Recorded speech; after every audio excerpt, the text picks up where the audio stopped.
But you talk about the evidence. Yes, we've got this first-hand testimony. We've got the laptop, which has just got emails, there's text messages. There is so much evidence, and yet this is the same media that for 4 years ran with the Russian collusion hoax, which was based on no evidence, but that they presented as credible. And yet here they are just ignoring damning testimony, damning evidence, and the money trail, the web of companies that are involved here. There is so much to go on. But you're right, there are bigger issues for the Biden administration, and Joe Biden's mental capacity is one of them. He has refused to have a cognitive test. And if I were him, I would also refuse a cognitive test. You know what he's also going to refuse? He's going to refuse to debate Donald Trump. That's what's going to happen. He's not debating Donald Trump. He knows he's absolutely not going. There's not going to be a presidential debate, maybe the first time in history, or certainly since Nixon Kennedy. Absolutely, he's not going to do it because it'd be a massive, massive own goal, which, by the way, he's used to doing, like he did with when he got up there to refute the fact that he has no cognitive issues and began to just self-immolate himself in the fact that he couldn't remember anything. And by the way, look, yeah, the border's secure. The border's secure in Egypt, because that's who he called. He called Sisi. And Sisi's like, yo, man, the border's secure. And that's why he thinks there's no crisis, because he was told by Sisi the border's secure. Look, this is not a small issue when it comes to the presidency. You're talking about 86% of all people in the country think that he has cognitive decline, that his old age is an issue. And more importantly, 91, that's not a misprint, 91% of independents think is an issue. And in a close election like this, it can make all the difference in the world. This is not, I know that the Democrats want to sweep it under the rug, but I'm telling you, this is an issue that people are paying attention to. Now, there was a big development today. The House voted to impeach Homeland Secretary Mayorkas over his handling of the border crisis. There was a failed attempt to do this last week. Ami, the situation on that southern border is shaping up to be the key issue in the upcoming election, despite the fact that you've got a cost of living crisis there, inflation is running rampant, and yet this is what the majority of voters are preoccupied with. And you can understand why, because the numbers are breaking records every year of the Biden administration. It's the number one issue in the country, numero uno. Yet I will be honest, I don't think the Republicans are playing this right. From a tactical perspective, I think they're making a mistake. Listen, the Mayorkas impeachment, I was not for it. It just reads as petty.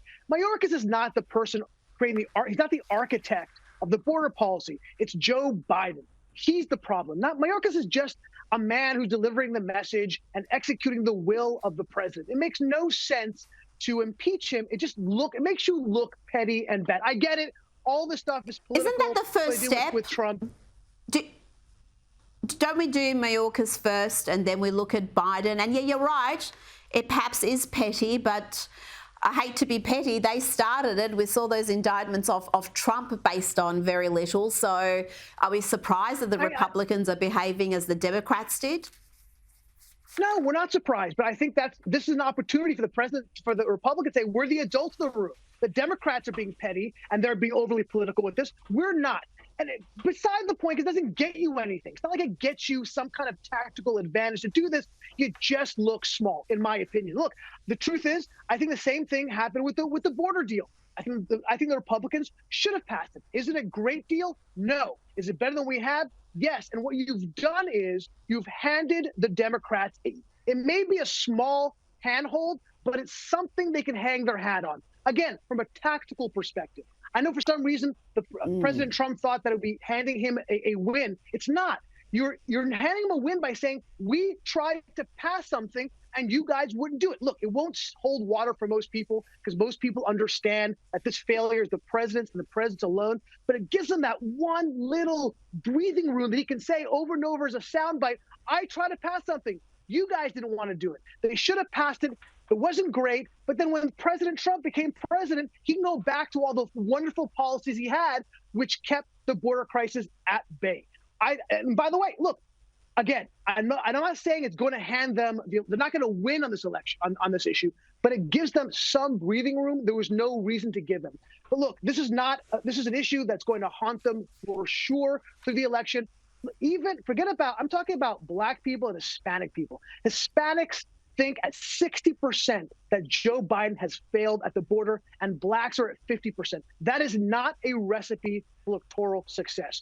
Now, here's a great idea, Ami. Professor Niall Ferguson, a senior fellow at the Hoover Institution, says that setting up anti-woke universities is the only path forward to reform a sector that's plagued with extremist left-wing ideology, and we've seen plenty of examples of that recently. I know Governor Ron DeSantis has started to do something like this in Florida. Do you think this is a solution to what we are seeing in academia right now? It's the beginning of something for sure. I know the people who are actually involved in that personally. They're wonderful people. It's from people from both, the left and the center left and center right. We have to look. I am not somebody who says we need to crap all over our universities. Our universities, particularly when it comes to the sciences, are excellent. It is fueling the growth in this country. Having said that, these universities are doing whatever they can to destroy that advantage that we have across the world.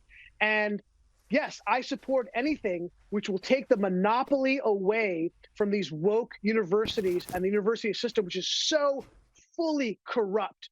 And they're so corrupt that you can have these three fools, these three useful idiots sit in front of Congress and just spout stupidity because they felt so safe because the system is built in a way that protects them. They thought they could do that. So absolutely, we need anything that could put a chip in that armor. I think we should do that. And this is for sure one of the ways that we can do that, creating an alternative system of education that are first class. I'm not talking about these really, poor, online colleges. This is a real world-class program that I think people can sink their teeth into.